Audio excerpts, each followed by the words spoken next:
En México, ¿qué está pasando? Pues habrá más líneas ferroviarias, más sistemas de trenes en todo el país. Más de 3,000 kilómetros de líneas se rehabilitarán y construirán durante la administración de Claudio Sheinbaum, como lo anunciamos el día de antier, pero el día de ayer ya definió cuáles van a ser los proyectos insignia para la construcción de trenes aquí en México durante su administración. Ciudad de México, Nuevo Laredo. Entonces incluiría San Luis Potosí, Querétaro, evidentemente, San Luis Potosí, Monterrey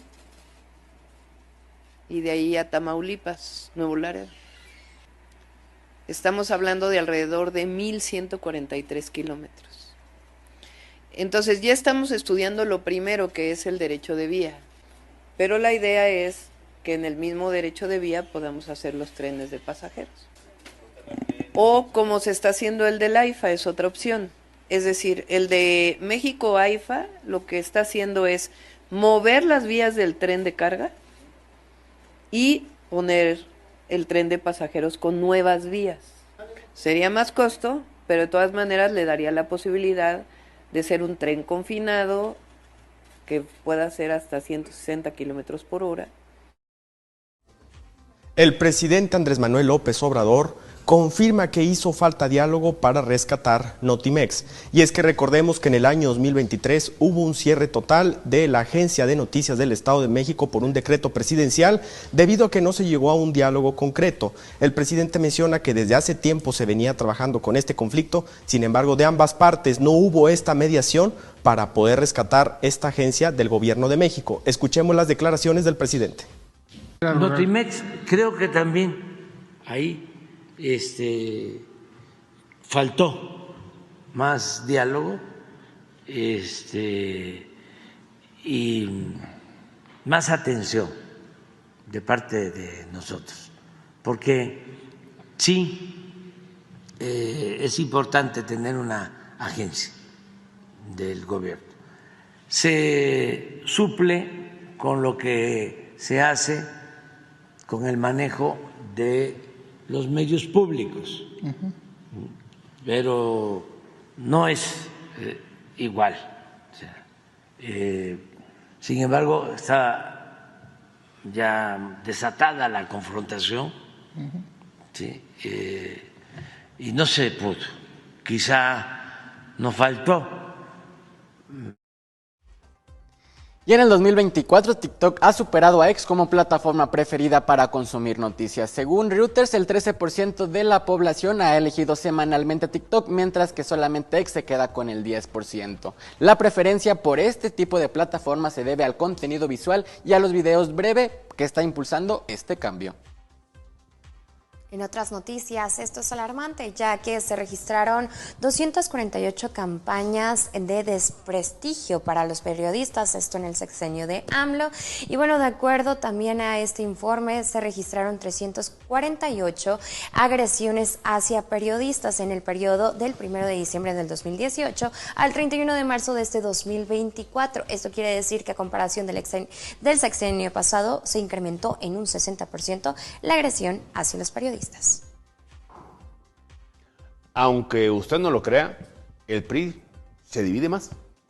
Así lo dio a conocer ayer Rubén La Rata Moreira, el coordinador de los diputados federales del PRI, que dice que él, en caso que Alejandro Moreno busque la reelección, que todo mundo sabe que los cambios a los estatutos del PRI están realizándose para que Alejandro Moreno y Rubén Moreira sigan controlando el PRI a su antojo, él lo apoyaría. Vaya novedad. Si él decide ir a la reelección, yo lo voy a apoyar. Segunda, necesitamos una dirigencia que le dé rumbo al mandato de cambiar al partido. Y con todos los personajes que yo he visto enfrente, ninguno le daría esa viabilidad. Y tercera, tenemos que romper ese contexto que nos llevó a esta situación. Porque los resultados de las elecciones no son tiradas de los dados, que una salga de 6 y otra salga de ceros. Son producto de un contexto que empezó más atrás del 2018 y que tenemos que romperlo. O sea, cuando vemos que hay tensiones con el sector obrero, bueno, pues es porque el PRI los abandonó hace años, o con el sector campesino. Pero bueno, esta dirigencia popular ya lleva 5 años, Rubén.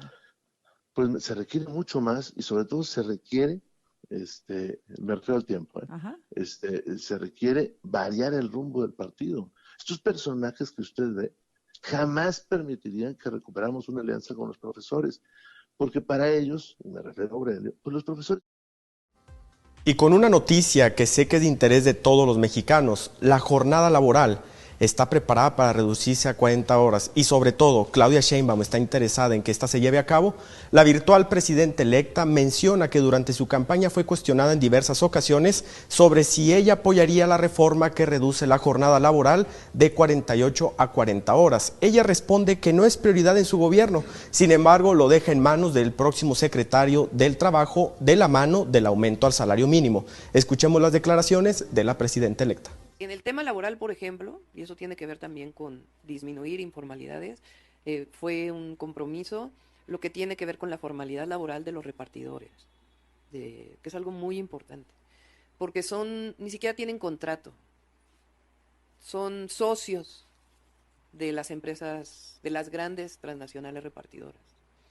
Entonces necesitamos que este trabajo que ha crecido mucho en nuestro país, particularmente en las grandes ciudades, tengan derechos los trabajadores. Ya hemos avanzado también mucho en ello. Y como le comentábamos al principio, los partidos políticos PAN, PRI y PRD han impugnado las recientes reformas en las leyes de amparo y amnistía ante la Suprema Corte de Justicia de la Nación. Argumentan que estas medidas tomadas por el presidente Andrés Manuel López Obrador limitan el acceso a la justicia y vulneran los derechos de los ciudadanos. Y bueno, hablando de las temperaturas hace rato, pues bueno, la temperatura se eleva debido a la canícula del 2024. Recordemos que esta temperatura se pronostica sea por los próximos 40 días, siendo los más calurosos del año. Pero esto no en todos los estados, únicamente se podrá registrar en Tamaulipas, Nuevo León,